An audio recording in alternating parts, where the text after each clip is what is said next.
Bueno, mis amigos, un gran gusto saludarles, darles la bienvenida como siempre a este programa en cuyo segundo bloque estará en entrevista el senador Pablo Mieres y ya con nosotros el ministro de Trabajo Ernesto Murro, según lo marcan los segundos en televisión, la figura en estos días con mayor nivel de exposición. Gracias en este día y a esta hora, Ernesto, por estar aquí. Un gusto, Sonia, estar contigo, con la audiencia. Un gusto reencontrarnos, realmente. Gracias por esto.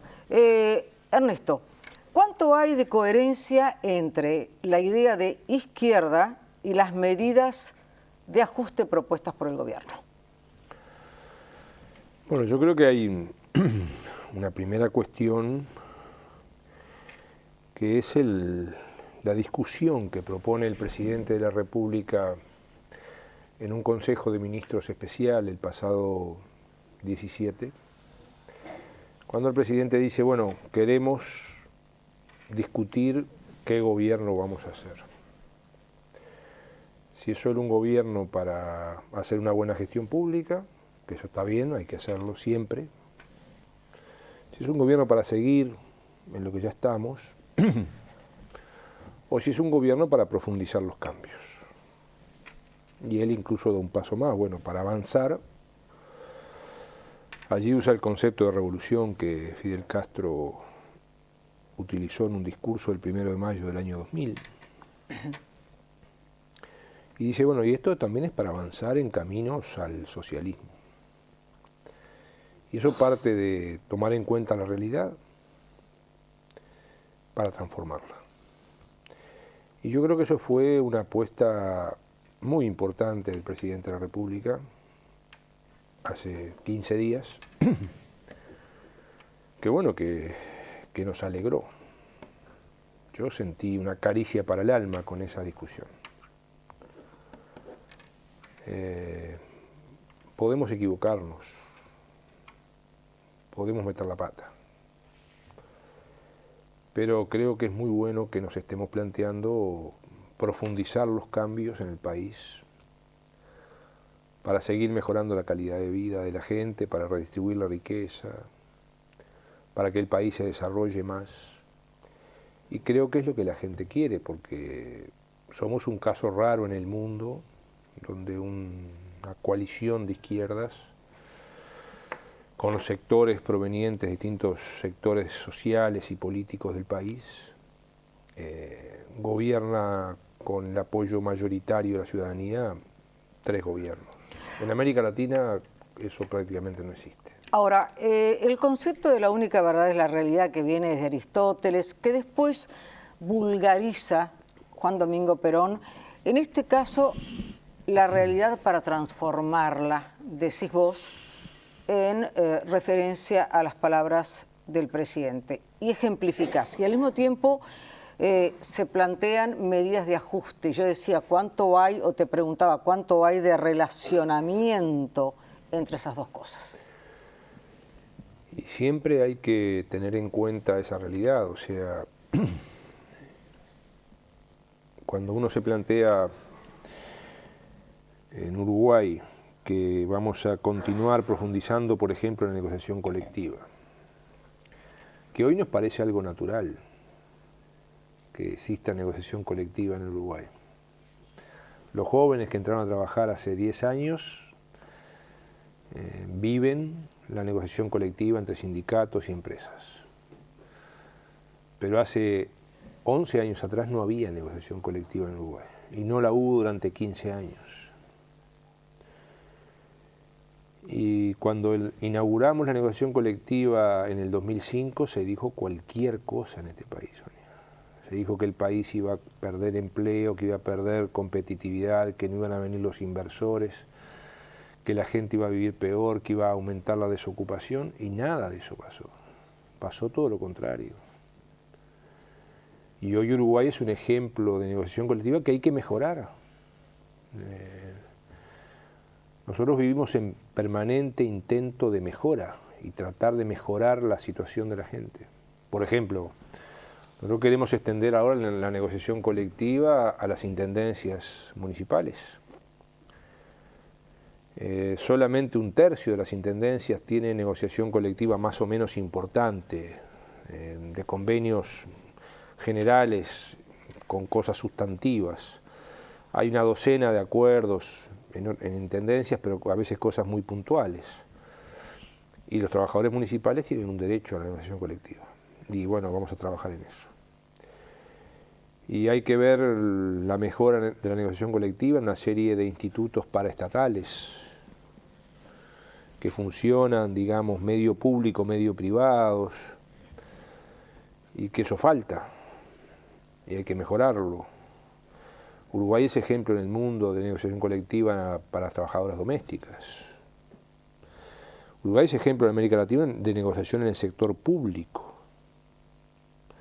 En América Latina, negociación en el sector público, en serio, existe en 2 países, Argentina y Uruguay. En la casi totalidad de los países de América Latina no existe negociación colectiva para el sector público. En países muy avanzados, muy adelantados, con mucha historia, como Francia, existe desde 1988 y menos que en Uruguay, hoy. En muchos países está prohibida la negociación pública y la huelga de los funcionarios públicos. Entonces, estas son cosas que hay que mantener, mejorar y desarrollar. Lo mismo que la mejora del salario, lo mismo que la mejora de las condiciones de trabajo. Nosotros, por ejemplo, hoy estamos diciendo, no es lo mismo 100 pesos con guardería para los nenes que 100 pesos sin guardería. Y esto hoy es una necesidad nacional.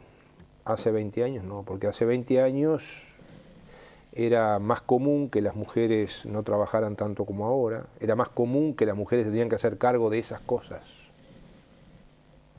lamentablemente. Y que, bueno, yo creo que es bueno en el progreso de igualdad de acceso de oportunidades y derechos que está teniendo la mujer, que pueda trabajar y que tenga la seguridad.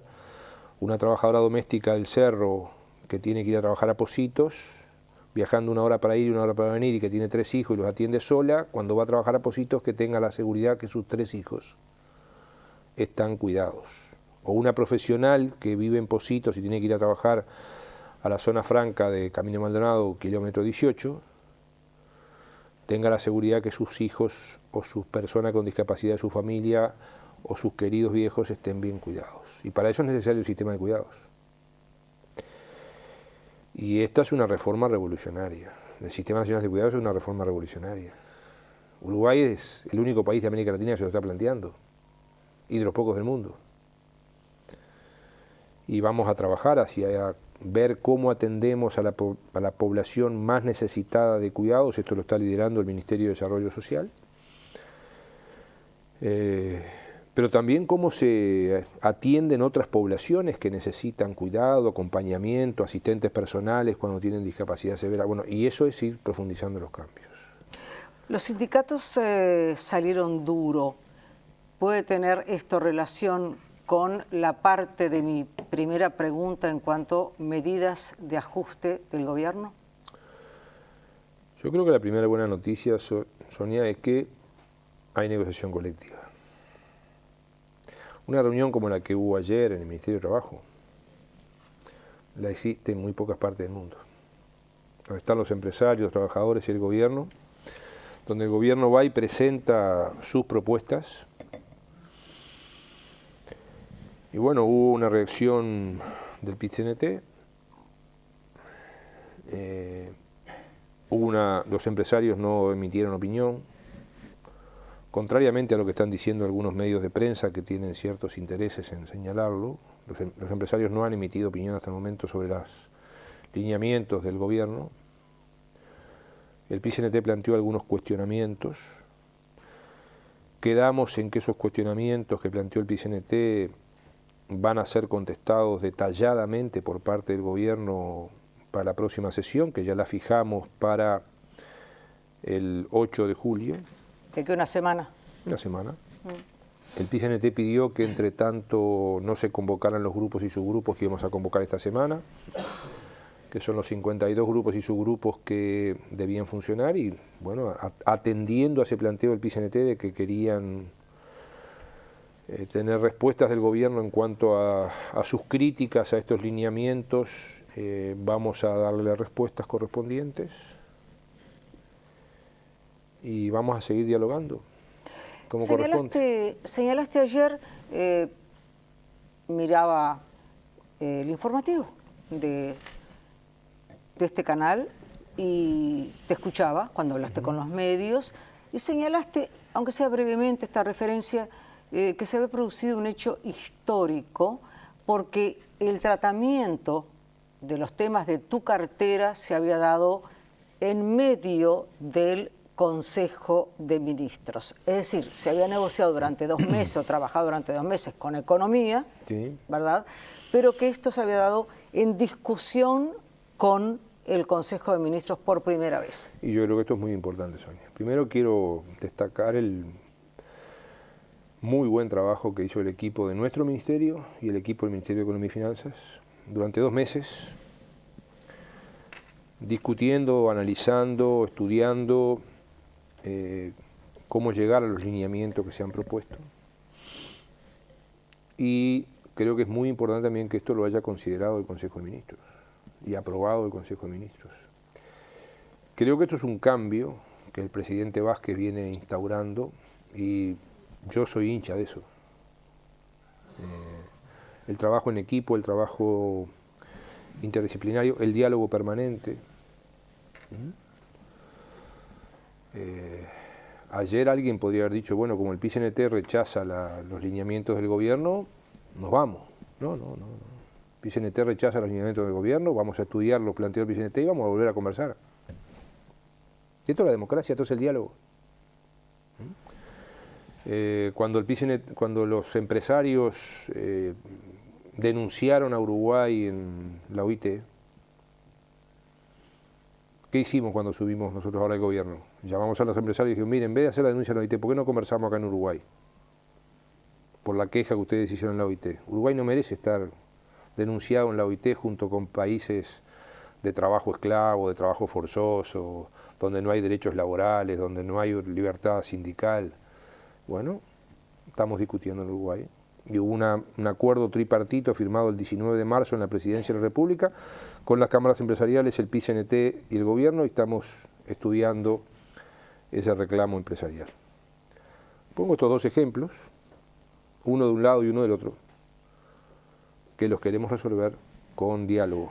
Ayer... Pero quería terminar la otra parte, Sonia, permiso. El presidente Vázquez ha instaurado, y nosotros somos hinchas de eso, del trabajo en equipo para los grandes temas nacionales.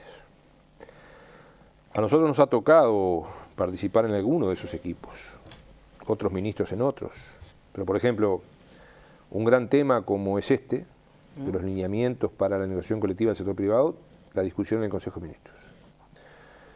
El tema del Fondes, yo tenía poco que ver con el Fondes, ahora parece que vamos a tener algo más que ver. El presidente de la República nos designó junto al director de la UPP, el compañero Álvaro García, para, luego de que el gobierno tuvo una primera acción y ante la reacción que se produjo en la bancada parlamentaria y en sectores sociales como el propio PIT-CNT, el sector cooperativo, bueno, vamos a dialogar. El presidente nos encomendó a los 2, dialogamos durante un mes y hoy yo creo que tenemos una muy buena ley de Fondo de Desarrollo, donde el Uruguay dispone hoy, Sonia, de 100 millones de dólares que ya estaban, que no son nuevo gasto, para las micro y pequeñas empresas que son el 95% de las empresas uruguayas. Y esto lo destaco porque muchas veces el Fondes está asociado a las empresas autogestionadas por los trabajadores y eso está bien. Pero hoy el Fondes, la mayoría del fondo del cual va a disponer el Fondes una vez aprobado por el Senado, se va a destinar a micro, pequeña y media empresa. Y otra parte sustantiva del Fondes se va a destinar a las empresas autogestionadas, al movimiento cooperativo uruguayo, que es uno de los sostenes de la economía nacional, y a la economía social. Y cuando digo que el movimiento cooperativo uruguayo es uno de los sostenes de la economía nacional, pensemos en lo que está pasando en el sector lácteo. Si no fuera por el movimiento cooperativo uruguayo, el cierre de estas dos empresas multinacionales estaría impactando muchísimo, muchísimo más en el Uruguay, cosa que debemos agradecerle, entre otras cosas, a las acciones que desempeña el movimiento cooperativo. Y también ahí el presidente dijo, bueno, armemos un equipo de ministros, ministro de Ganadería, la ministra de Industria, quien les habla, la OPP, Economía, Relaciones Exteriores por la importancia de la exportación y el comercio internacional para el sector lácteo. Apareció el tema del TISA, otro tema importante, candente. Bueno, ahí también el presidente dijo, bueno, 7 ministerios se hacen cargo de estudiar el tema de TISA y después vamos a ver qué hacemos. Y ahí está el Ministerio de Relaciones Exteriores, estamos nosotros, está Economía, está Industria, está Ganadería, y estamos estudiando. Incluso nosotros hemos pedido, en nuestro caso, asesoramiento a la OIT, a la Organización Internacional del Trabajo, porque el tema del TISA es un tema que nos preocupa. Nosotros no tenemos posición todavía, el gobierno no tiene posición todavía. Nos preocupa en cuanto a cómo puede afectar, por ejemplo, a las empresas uruguayas, cómo puede afectar a los trabajadores uruguayos en sus derechos, cómo puede afectar los convenios que Uruguay tiene con otros países en seguridad social.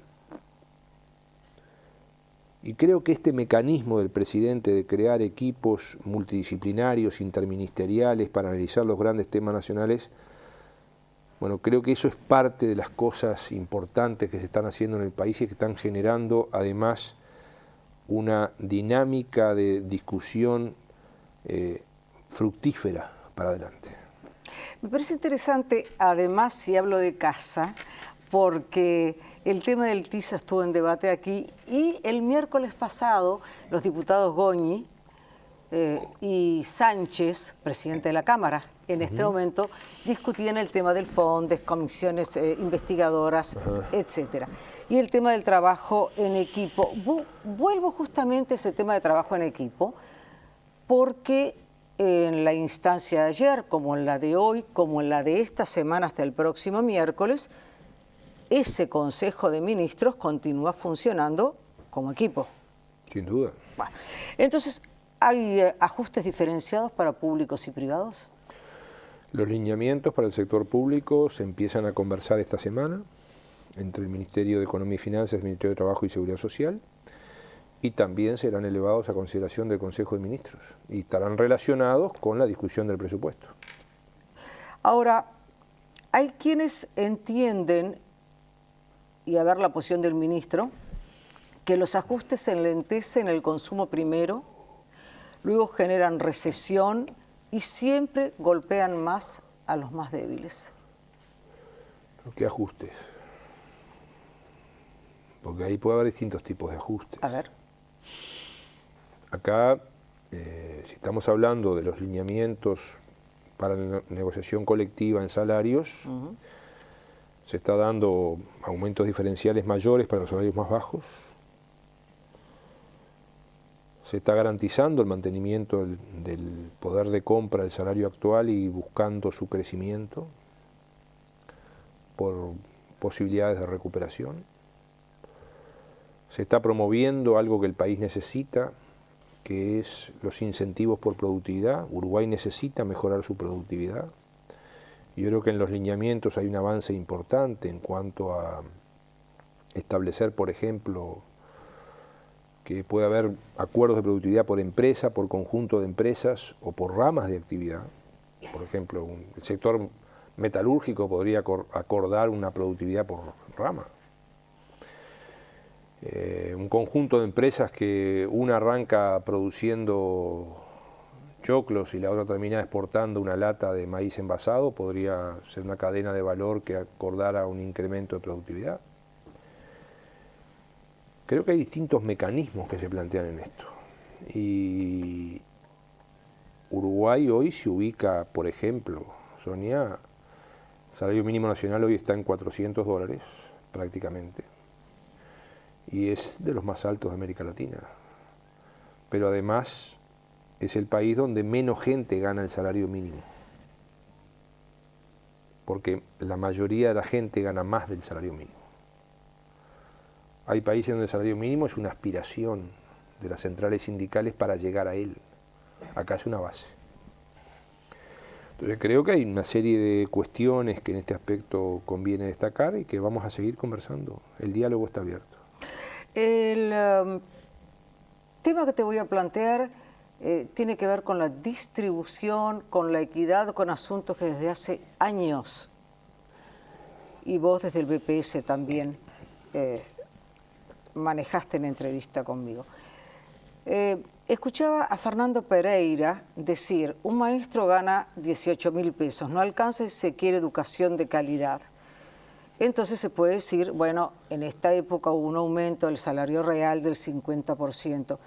Pero yo te pregunto, ¿por quién sos vos? Por tu historia. Hoy ministro, pero por tu historia, que en nuestro anterior encuentro, que agradezco nuevamente, resumiste. E hiciste conocer a mucha gente que no la conocía. Me refiero a tu historia. ¿Alcanza, Ernesto Murro, esto? ¿No hay condiciones mínimas para un maestro, para una educación de primera? Se ha producido un aumento en estos 10 años de gobierno frente amplista muy importante y hay que seguir mejorando. Y hay que seguir mejorando. Por eso el presidente habla de seguir profundizando los cambios. Nosotros queremos seguir mejorando. Y hay que ver cómo estas cosas se van haciendo y cómo la torta se va repartiendo. Pero se ha marcado una prioridad en la educación, el compromiso del presidente de la República a llegar al 6% del Producto Bruto Interno en la educación es un cambio importante. Tenemos que mejorar la calidad de la educación. Nosotros desde el Ministerio de Trabajo y Seguridad Social, que es lo que nos corresponde, porque trato de no ser todólogo, por ejemplo, estamos tratando de estimular a través de la cultura del trabajo para el desarrollo, que es la estrategia principal del Ministerio, que ha sido acordada también por el Consejo de Ministros y es una de las medidas del Gobierno Nacional, por ejemplo, facilitar el tránsito del estudio al trabajo de los jóvenes. Hay una medida ya vigente en estos días, donde una de las primeras veces en la historia del Uruguay que se subsidia el salario de las empresas privadas para que contraten jóvenes. Esta es la ley de empleo juvenil vigente, poco difundida. Ya hay unas veintena de empresas que están pidiendo cupos de jóvenes para esto. En primer lugar, se subsidia salario para que las empresas contraten jóvenes. En general, el 25% del salario. Pero puede llegar hasta el 80% del salario en caso de mujeres en situaciones de carencias, de mujeres empobrecidas que necesitan un apoyo especial del Estado para su inserción en la sociedad. Mujeres jóvenes, en general menores de 29 años. Un subsidio para facilitar la licencia por estudio para que los jóvenes puedan seguir estudiando. Este es un estímulo a la educación del país. Conversamos esta semana con el presidente de la República, el pasado martes, promover y extender el programa Yo Estudio y Trabajo. Se hizo 3 años. Y yo acá quiero felicitar a los jóvenes, porque normalmente se habla mal de los jóvenes en este país. Y fijémonos, Sonia, que para 700 puestos de trabajo que hubieron cada año aproximadamente, cada año se anotaron 40.000 jóvenes para hacer esa experiencia de estudio y trabajo. Y ahora el objetivo y el compromiso es en estos 5 años llegar a 3.000 puestos de trabajo para estos jóvenes, que hacen su primera experiencia laboral. Y esto será lanzado seguramente en el próximo mes de septiembre, en ocasión del mes de la juventud. O lo que estamos queriendo hacer a través de esta cultura del trabajo para el desarrollo, que es recuperar una cultura de trabajo que Uruguay por la dictadura. Hoy tenemos una generación cuarentona que nació en la dictadura, cincuentona que nació en la dictadura. Tenemos una generación afectada por lo que fueron las políticas del hacé la tuya, arreglate como puedas, que cada uno haga lo suyo sin estimular la solidaridad, sin estimular el trabajo. Cuando llegamos a tener 20% de desocupación, Sonia, hace solo 12 años, hace solo 12 años este país tuvo 20% de desocupación, 40% de pobreza, y esas huellas, eso que pasó, está marcando una generación. Bueno, ¿qué estamos planteando, por ejemplo, ahora? Promover que trabajadores y empresarios en actividad tengan oportunidades de culminar sus estudios primarios y secundarios. Ya hay experiencias exitosas que está haciendo la NEP actual, como por ejemplo el programa Rumbo, poco conocido. Pero queremos extenderlo para que trabajadores en actividad y empresarios en actividad culminen, por ejemplo, sus estudios primarios y secundarios. Nosotros hicimos una experiencia en el BPS, por ejemplo. El BPS en 4.500 funcionarios. 700 no habían terminado secundaria. En 2 años logramos que 200 lo terminaran. Algunos de ellos ya iniciaron la universidad. Y eso lo hicimos, Sonia, con un proyecto que era así, que es así. Las horas de estudio se pagan a medias. A medias la pagaba el EPS, a medias la pagaba el funcionario. Pero si abandonaba el estudio tenía que pagar todas las horas que había dejado de trabajar para estudiar. Y está funcionando precioso. ¿Por qué no extender esto a otras empresas públicas, a los ministerios y a las empresas privadas?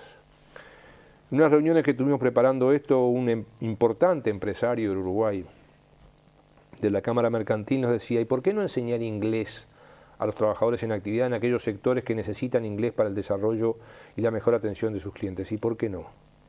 Si tenemos plata que nos sobra en el INEFOP, que no se ha usado debidamente, como se tenía que usar. Nos preguntaba otro empresario de la Cámara de Comercio, ¿y se puede enseñar en ese curso, en cursos del INEFOP, a formar gerentes? Sí, ¿por qué no? Si el Uruguay necesita más y mejores gerentes.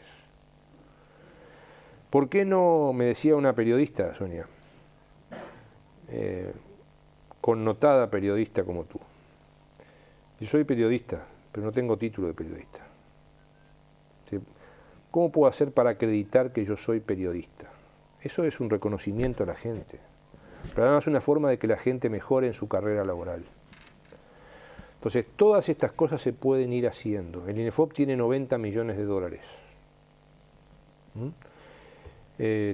Sonia, tenemos por ejemplo que ver cómo ponemos plata al INEFOP para el sistema de cuidados. Hoy conversábamos con la ministra Arismendi. Nos decía, vamos a precisar unos 15.000 cuidadores o cuidadoras y asistentes personales para el sistema de cuidados. Eso va a significar trabajo para la gente. Pero hay que formar esa gente. Porque cuidar gente es una tarea muy importante. A propósito, y aquí vienen mis 2 preguntas finales, a propósito del trabajo en equipo, tú destacaste el trabajo del OPP y de Álvaro García, el comunicado del OPP, y también hablaste de los funcionarios del EPS y de otros funcionarios públicos. El comunicado del OPP habla de funcionarios públicos parásitos. ¿Compartís? No. No. Y la gente sabe que no.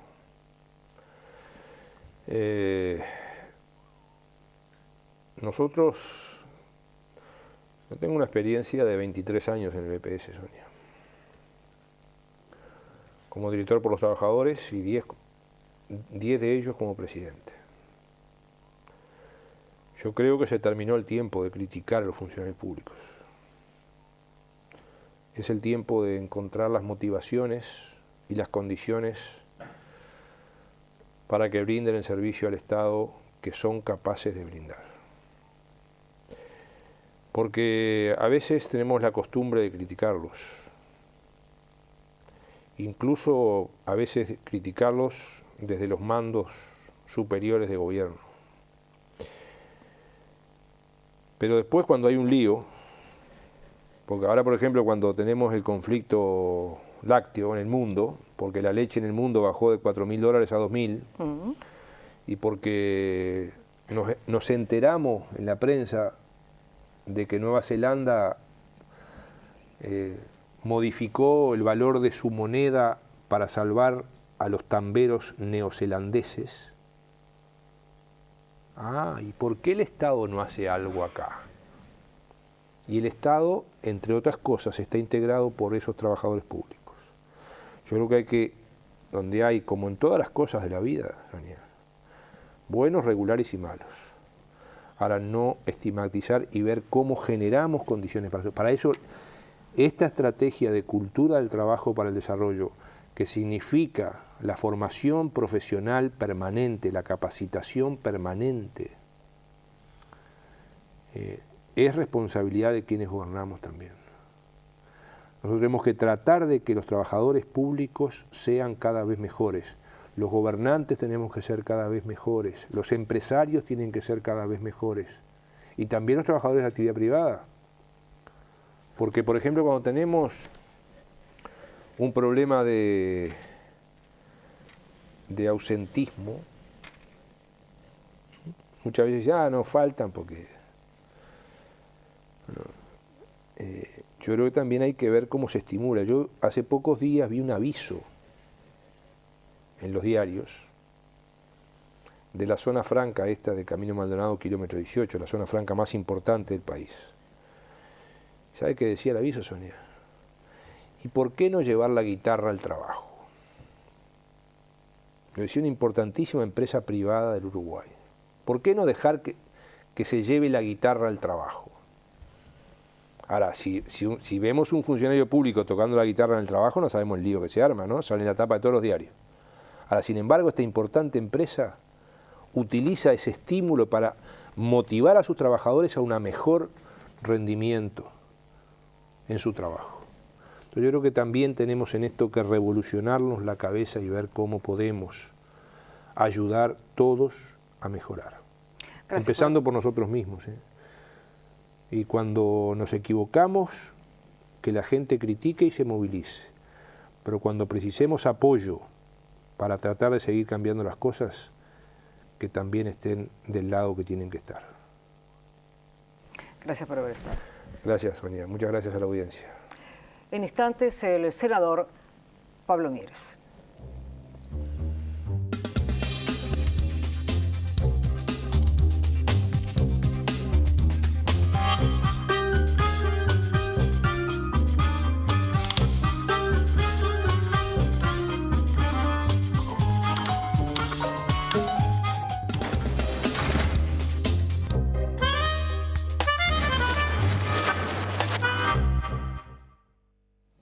Un gusto recibir a Pablo Mieres, senador Pablo Mieres. Llegaste al Senado, sí. ¿Y cuál sentís que es tu incidencia real hoy allí? Gracias por estar. No, gracias a ti por la invitación, la verdad que es un gran gusto, como siempre. Y no, siento que tenemos una capacidad de incidir, no como de alguna manera reclamábamos en la campaña electoral, en el sentido de que hubiera un parlamento sin mayoría absoluta, un reclamo que hicimos y que sentimos que era importante para el país, pero bueno, la ciudadanía determinó otra cosa. Pero de cualquier manera yo creo que estos van a ser tiempos de mucho movimiento político, porque hay un escenario distinto desde el punto de vista económico planteado, y entonces eso va a generar también situaciones de restricción, necesidad de diálogo, búsqueda de entendimientos, quizás haya también una conversación en torno a una posible reforma constitucional el año que viene. La discusión presupuestal va a dar para mucho. El partido de gobierno tiene diferencias muy notorias que le está costando. Una cosa es resolver esas diferencias en contextos de amplitud, cuando hay recursos disponibles, y otra cosa es cuando empieza a haber restricciones. Y de hecho, en estos pocos meses uno diría, a veces parece que la oposición está más adentro del gobierno que afuera. ¿Por ejemplo? Y bueno, la discusión del FONDES, que más allá de lo que el ministro acaba de decir, lo cierto es que el proyecto original tiene muy poco que ver con el proyecto que finalmente se acuerda en función de una discusión interna dentro del Frente. El proyecto de ley sobre el Sistema Nacional de Competitividad está en discusión y en debate dentro del propio gobierno y por eso no avanza. El TISA ha presentado diferencias, a pesar de que el gobierno de Mujica fue el que decidió el ingreso del Uruguay en la discusión del TISA. Hoy sale el sector del vicepresidente diciendo que el Uruguay no debe participar del TISA, y hay otros sectores que opinan lo contrario. Bueno, toda la discusión sobre el caso Venezuela también generó sus rispideces. O sea que si uno mira el escenario de los primeros 3 meses de gobierno, son más los líos internos que las discusiones o los enfrentamientos con los partidos que no estamos en el gobierno, las distintas oposiciones. Me gusta hablar también con diferencia, porque también tenemos diferencias, por cierto, con los blancos y los colorados, ¿no es cierto?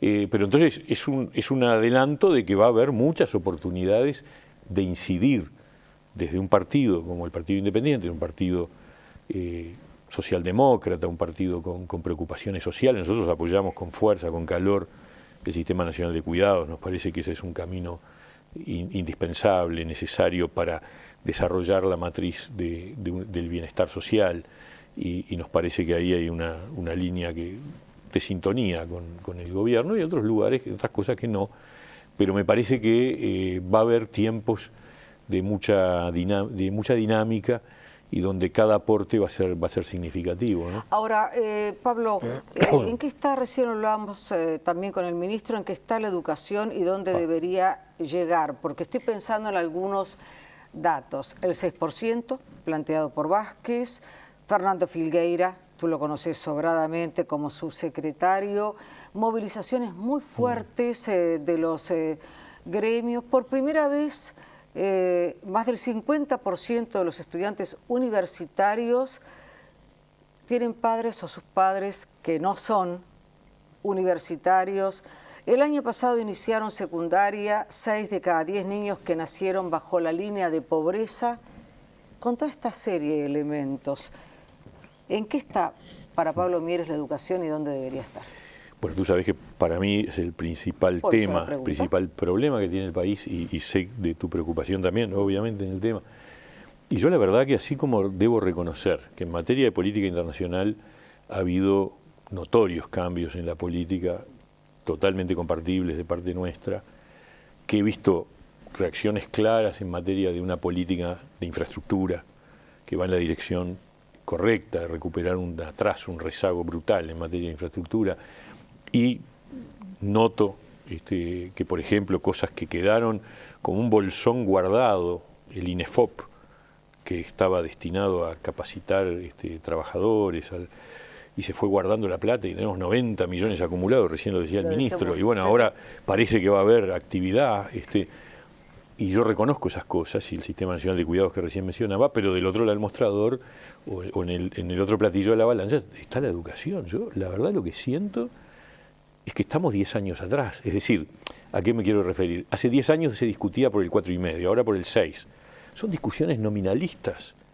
Son discusiones que tienen que ver con la plata, que no es poca cosa, pero que si yo pongo plata, pero no discuto qué hago con la plata, ¿para qué sirve? Y yo no he visto una sola idea nueva en materia educativa desde que empezó el gobierno. Y yo esperaba otra cosa. Esperaba, bueno, el propio hecho que tú señalás, que el doctor Fernando Filgueira esté en un lugar que es de muy poca relevancia para la toma de decisiones, es totalmente lateral. Es decir, todos sabemos que en este país el centro de la cuestión de la educación está en los entes autónomos de la educación, en la ANEP y en la Universidad de la República. Bueno, la persona que lleva adelante una reforma educativa está en la ANEP, eso es históricamente así, o es el ministro de Educación si tiene una buena relación con la gente de ANEP. Pero el subsecretario de Educación y Cultura nunca en Uruguay tuvo peso político como para definir nada menos que una reforma educativa. Y acá lo que se necesita es una propuesta de transformación como la que se discutió el año pasado, porque en la campaña electoral discutimos y tuvimos mucha sintonía. Eso es lo más terrible de lo que a mí me preocupa, porque con Fernando Filgueira, al quien yo conozco hace muchos años y tengo mucho aprecio y lo valoro mucho, yo diría que tenemos un terreno de sintonía y de consenso amplísimo. Y con los compañeros nuestros que trabajan en el tema educativo, como Javier Lacida, Denis Baillán, José Rila, hay sintonía con relación, pero no con la ausencia de propuestas de fondo. Porque algunas cosas se arreglan ahí más o menos, pero los problemas, acá tendría que haber habido un impulso de reforma, de transformación, de renovación profunda, y no volver a discutir entre los paros de unos y el anuncio de tal porcentaje del PBI para la educación. Es una discusión que no lleva a nada. O sea, llegamos al 6%, el 6% ¿cómo? ¿Le agregamos esto? Sí, está bien, pero ¿qué vamos a hacer porque para mí todo bien, vamos arriba, 6%, pero resolvamos qué queremos transformar de la educación, porque tenemos cifras preocupantes, enormemente preocupantes. Me preocupa también la pérdida de nivel técnico en el INED, en el Instituto de Evaluación Educativa, que es un instrumento clave, porque evaluar el funcionamiento del sistema, los resultados, los indicadores, en 6 meses perdimos las 2 personas de mayor peso en materia de evaluación educativa en INED. Pedro Ravela, que era el director ejecutivo, y ahora Andrés Peri, que es un tipo de primer nivel y que estaba en el directorio, y se fue. Entonces, la verdad, Sonia, acá es donde yo veo un gran déficit y le interpelo al gobierno, porque está a tiempo de cambiar. La única duda que me queda es si en ocasión de la presentación de la propuesta de presupuesto aparece un proyecto sustantivo, no plata, sino qué queremos hacer con la plata.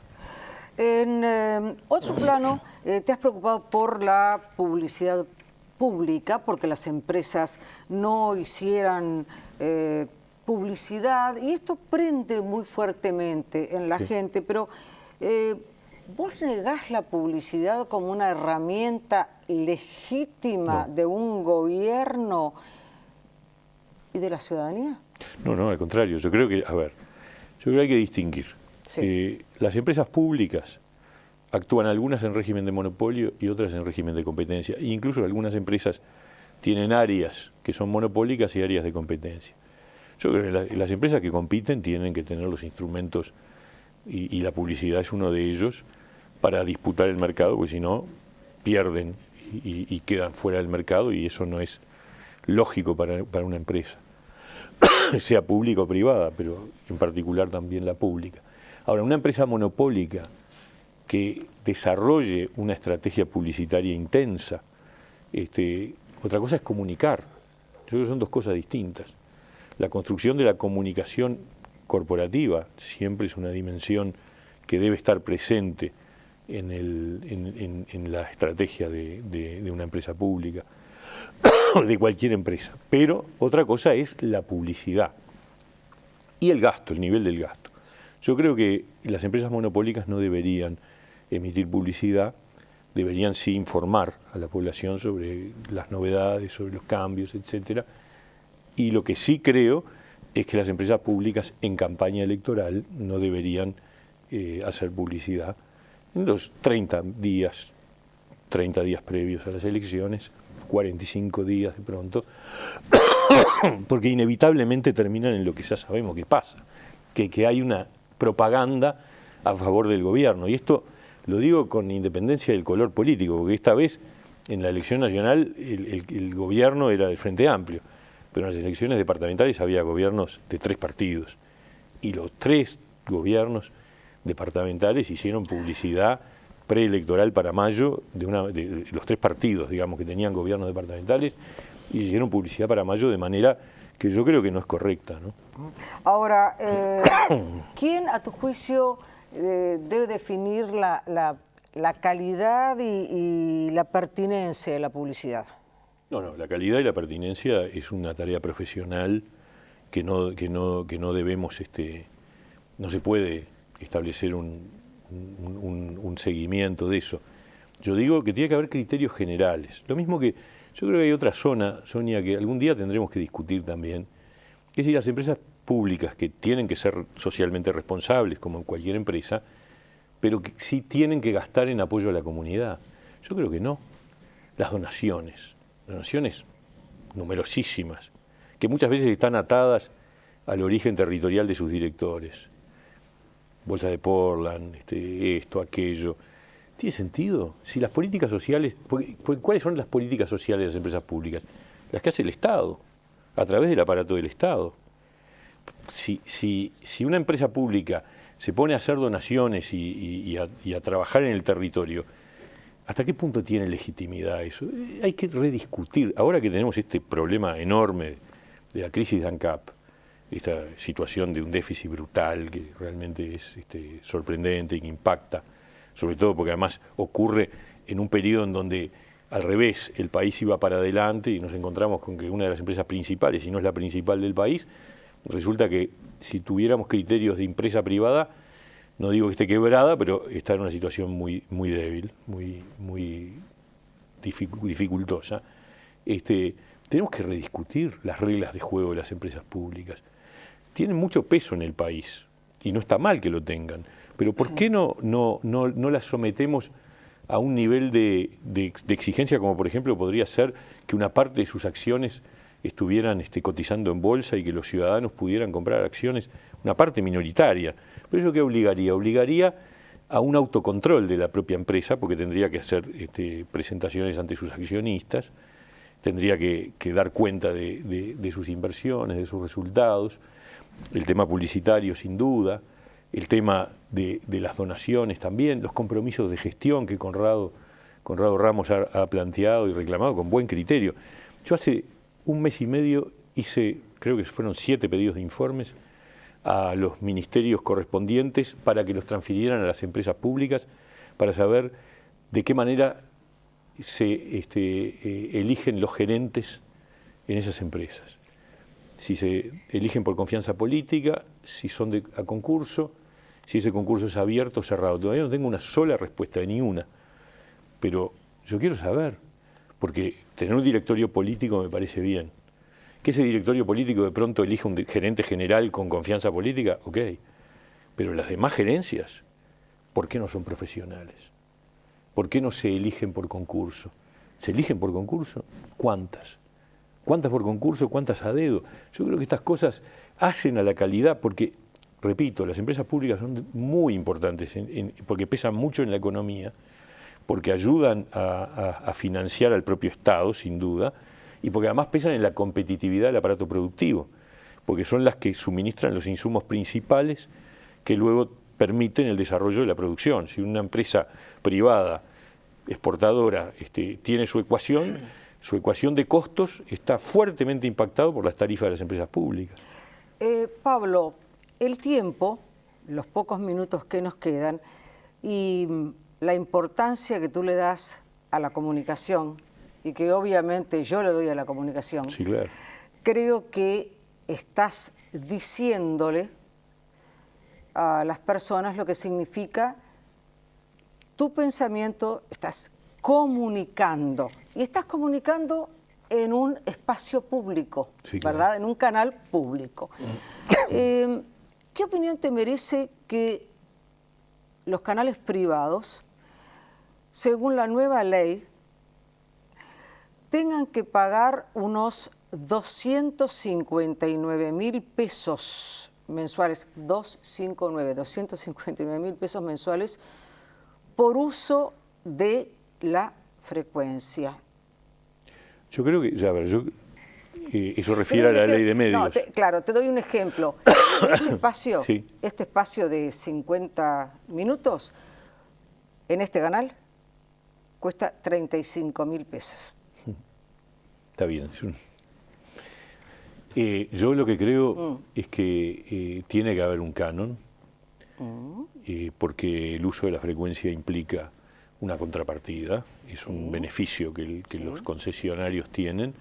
La fijación del criterio del monto del canon, obviamente, yo la verdad que el dato ese no lo tenía así calculado, pero obviamente tiene que tener relación con el impacto que tiene el instrumento, la llegada, la capacidad de llegada al público. ¿Así escuchado cómo te suena? Y suena, en principio, suena preocupante. Yo soy partidario de que... ¿Preocupante por qué? No, porque me parece que debería haber una cierta correlación más fuerte entre la... Por lo bajo. Claro, sí. Sí. De todas maneras, yo creo que esto hay que rediscutirlo en el marco de una... Yo creo que habría que hacer una nueva ley de medios. Creo que hace bien el doctor Vázquez cuando dice: yo no voy a reglamentar la ley de medios hasta no tener el resultado de la evaluación de la Suprema Corte de Justicia sobre la constitucionalidad. Tú sabes que nosotros tenemos presentado allí un recurso por un capítulo específico que tiene que ver con la publicidad electoral gratuita, porque hay ahí una violación flagrante del principio de igualdad en la distribución de los tiempos gratis, según fundamentalmente según la votación de la elección anterior. El 80% del tiempo se distribuye en función de los votos de la elección pasada y solo el 20% es igualitario. Yo me tomé el trabajo de analizar todas las legislaciones latinoamericanas. Esta es la más favorable a los partidos mayores de toda América Latina. En América Latina hay varios países que establecen la equidad de todos los partidos en la distribución del tiempo de publicidad gratuita. Hay otros que dividen 50 y 50, 50 parejo y 50 en función de los votos, y nuestros 80 en función de los votos y 20 parejo.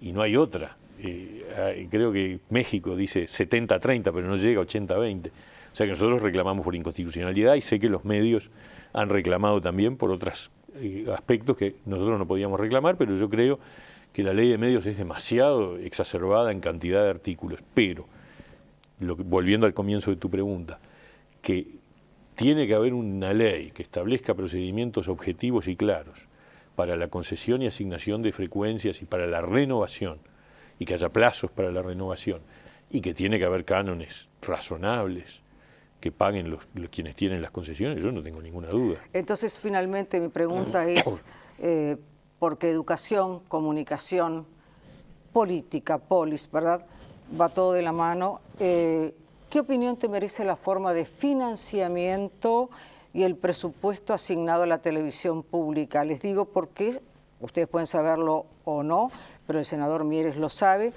tenemos de los más bajos presupuestos per cápita de América Latina. En comparación a Europa no existimos, y esto viene del estudioso Valerio Fuenzalida, tú sabes, una autoridad, lo conoces personalmente, sí, claro, en la materia. Esta es mi última pregunta por hoy.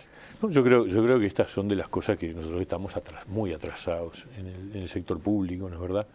Y donde van quedando situaciones de cenicientas, digamos, y me parece que es importante que la televisión pública tenga un presupuesto razonable, y porque cumple una función, y una función importante, y por lo tanto yo no tengo los números en la cabeza, ¿no? Pero ciertamente todos sabemos, además, sin tener los números, tenemos una idea clara de que hay una deuda, digamos, presupuestal. Se han hecho algunas cosas, yo no digo que no, pero seguimos estando lejos, y es de las asignaturas pendientes. Gracias por haber estado. Un gusto. Cerramos en instantes.